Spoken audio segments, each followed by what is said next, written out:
Hi, my name is Carly Raister, and I decided to write my research paper on gratitude journaling. I was really interested in this topic because in the beginning of this year, I started at Cuesta Community College in San Luis Obispo, and I went there because I really wanted to go to Cal Poly SLO, but I didn't get in. So I decided to just do 2 years in the area, and then transfer to Cal Poly SLO, but it didn't end up working out for me. I felt like I really didn't fit in the environment there, and so I felt like I was struggling with not only a lot of imposter syndrome, but also identity crisis because I am someone who is very lively and outgoing, and I felt really held back in a lot of ways. So my mom had recommended to me to start gratitude journaling, and at first I treated it as a diary, and I would vent a lot in my journal.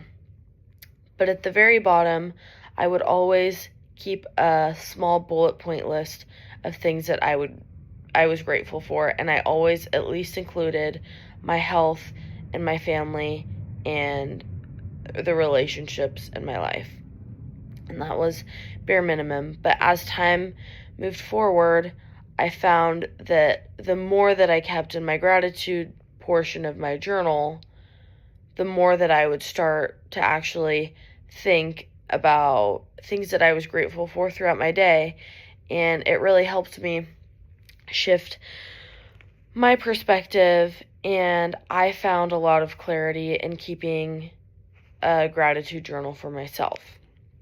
Throughout this paper, I conducted a lot of research, and one that I found was really important to my paper was the effects of gratitude interventions by guys Denise and many other of their colleagues, and this was a very large meta-analysis. I think it had 500 or 5,552 articles, and then of those 100 or 1,365 abstracts were selected, and then out of those 64 studies for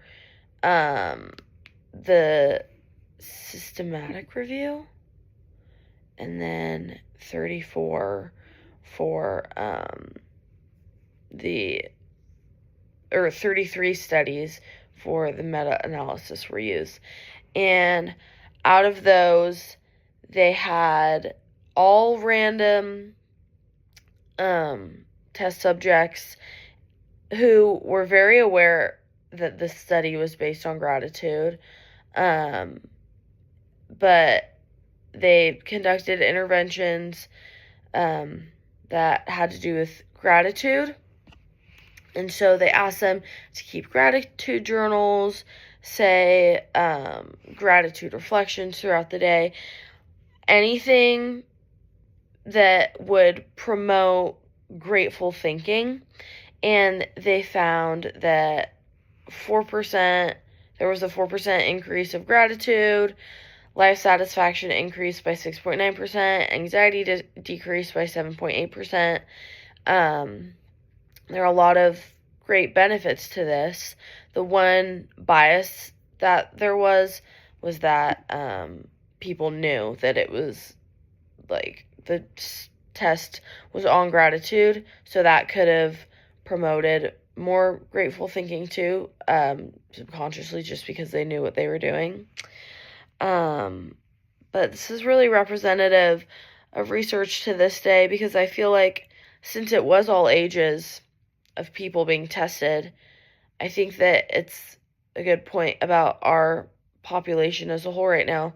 People are like, even though we're programmed to look for the bad, they want to look for the good because there is so much going on in our society right now that maybe is centrally focused on bad things. Some like unanswered questions I feel like that I wanted to know more about is like, what are specific prompts to use like for gratitude journaling that maybe promote grateful thinking specifically? Like, what is the most effective prompt that someone could use to get results quicker and start thinking positively in a more timely manner?